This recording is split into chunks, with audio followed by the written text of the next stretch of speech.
जिसमें पहला शब्द क्या था? आगम। क्या था? यानी संज्ञा एवं परिभाषा प्रकरण। ठीक है, तो आगम का परिभाषा क्या है?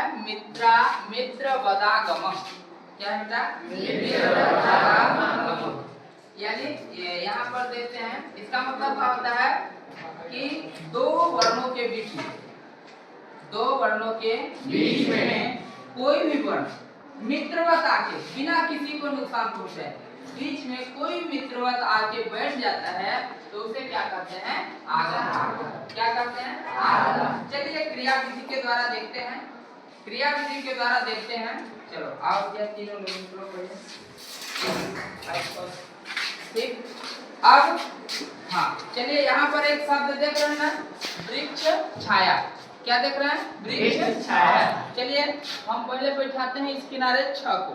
चलो, आपका नाम छ है, ये क्या है? छ, यानी छ छाता। ठीक है, ये छ। अब इसके बाद छ बैठ जाओ, छ छतरी। यहाँ पर ये दोनों बैठ गए। क्या क्या पहले से बैठे हुए? छ छतरी और छ छाया, छ छाता, दोनों बैठे हैं ना। अब यहाँ पर बीच में आओ, इनका नाम है च, आधा च। ठीक है, इन्होंने बिना किसी को नुकसान पहुंचाए बैठ गए।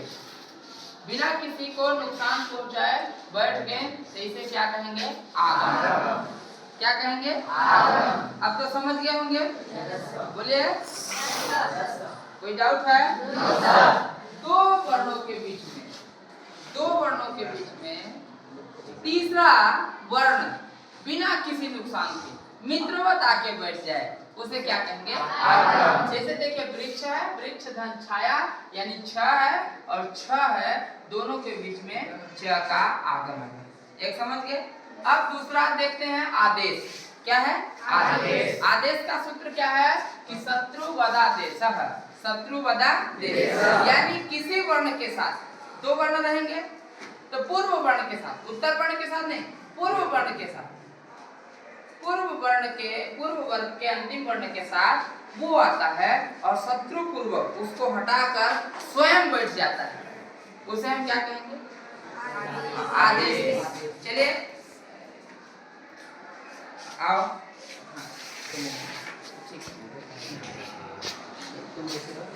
हाँ देखिए, यहाँ पर दो वर्ण बैठे हुए।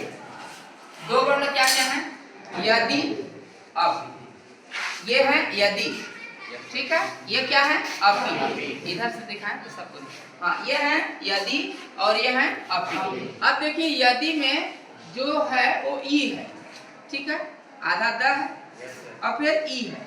अब यहाँ पर शत्रु जाते हैं, शत्रु आइए और शत्रु इनको हाथ पकड़ के बाहर कीजिए, ये, और आप बैठ जाइए। ये बैठ गए, जो इनका नाम है य। क्या नाम है? य। अब देखेंगे कि ई को हटाकर यहाँ पर कौन बैठ गए? हटाकर बैठे ना, नुकसान पहुंचाए ना। किसको पहुंचाए? ई को नुकसान पहुंचाए। ये क्या हो गया? आपका आदेश। तो आगम में मित्रवत व्यवहार होता है और आदेश में शत्रु व्यवहार। समझ में आया? चलिए आ जाइए अपने स्थान पर बैठिए। अब देखते हैं उपधा। क्या? उपधा में क्या है बेटा? इधर से बाद में लिख लेना, समझ लीजिए, फिर लिख लीजिए। उपधा, इसका सूत्र है अलो अंत्यात पूर्व उपधा।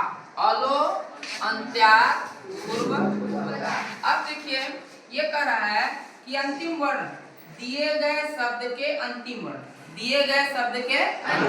अब यहाँ पर देखिए, चिंत। क्या है? चिंत। ठीक, तो चिंत यानी यहाँ पे ढाई शब्द मान लीजिए। इनका नाम है ची, इनका नाम है आधा न और इनका नाम है त। ची, खड़े हो जाए, हाँ, आधा न, खड़े हो जाए, त। अब ये बताइए कि शुरुआत ची से हुआ, अंतिम किससे हुआ? सूत्र क्या कर रहा है? अलो अंत्यात पूर्व उपधा, यानी अंतिम वर्ण के पूर्व का उपधा है। तो इसमें से बताइए, चिंत में से उपधा क्या होगा? ना। उपधा खड़े हो जाए, हाँ, ये है उपधा, यानी बीच के अंतिम वर्ण था त, और त के पहले वाला जो शब्द था न, यहाँ पर देखिए न, तो वो क्या हो गया? ठीक। अब एक और शब्द का उदाहरण लेते हैं, महत, महत, महत। अब अंतिम वर्ण क्या है? त।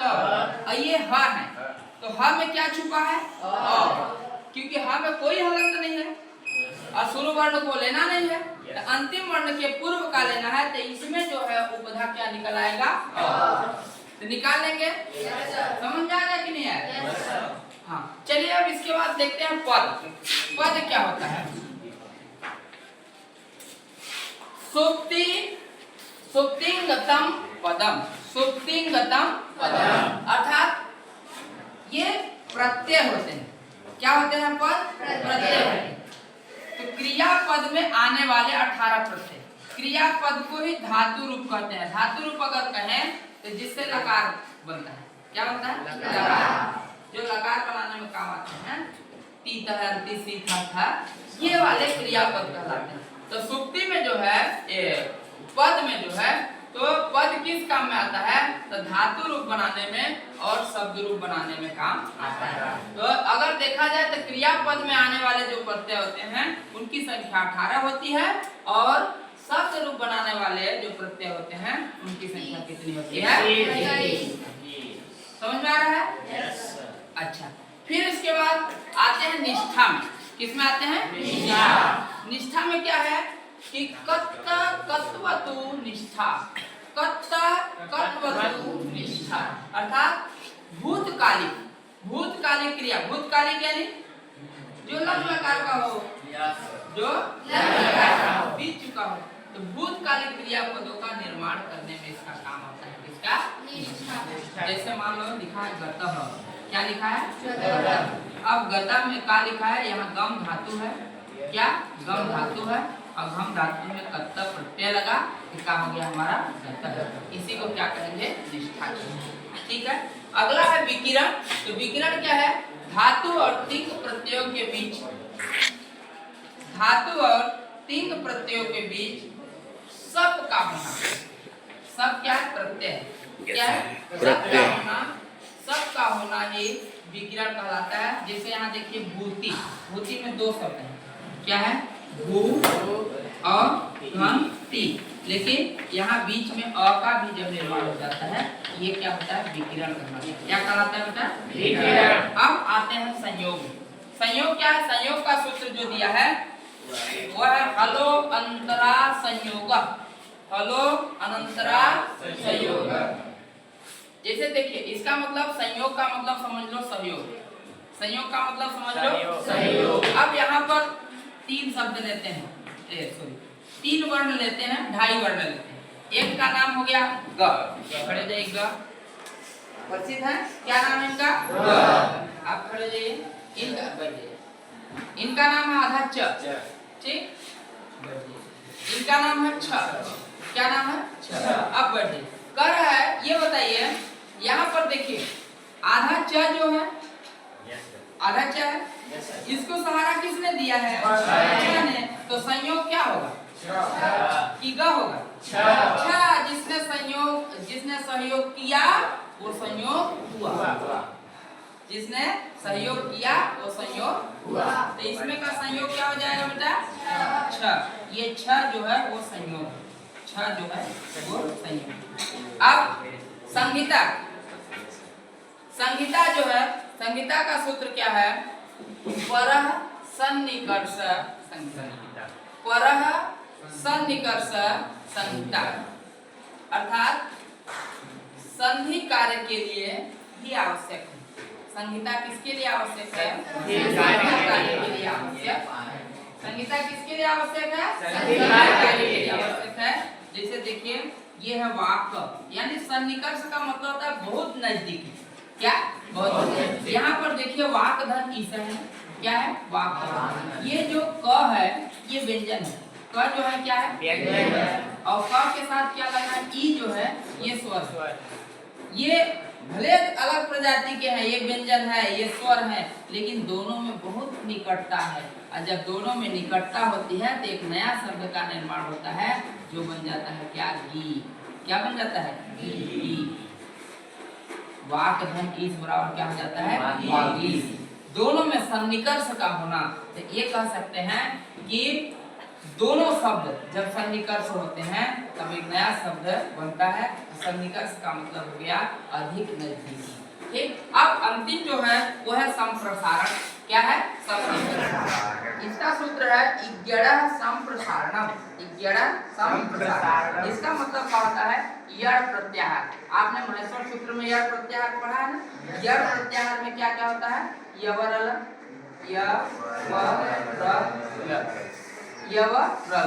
यवरल के स्थान पर इक प्रत्याहार का होना, यानी यड़ के स्थान पर इक प्रत्याहार के प्रयोग को संप्रसारण करते हैं। यवरल के स्थान पर इक प्रत्यय, इक प्रत्यय में क्या क्या हो जाएगा, ई उ री, ई उ री ली, ई उ री ली, ये क्या हो गया, इक प्रत्याहार। इसके जगह पर यड़ प्रत्याहार के जगह पर इक प्रत्याहार का होना, एक प्रत्याहार का होना क्या कहलाएगा, संप्रसारण। कोई डाउट है, बताइए। किसी को कोई समस्या हो, न समझ में आओ तो बताइए, डरने की बात नहीं है, हम लोग सीखेंगे। ठीक है, तो आप इसको रफ में उतारिए, आराम से उतार के रख लीजिए, फिर एक बार पुनरावृत्ति कर लीजिएगा।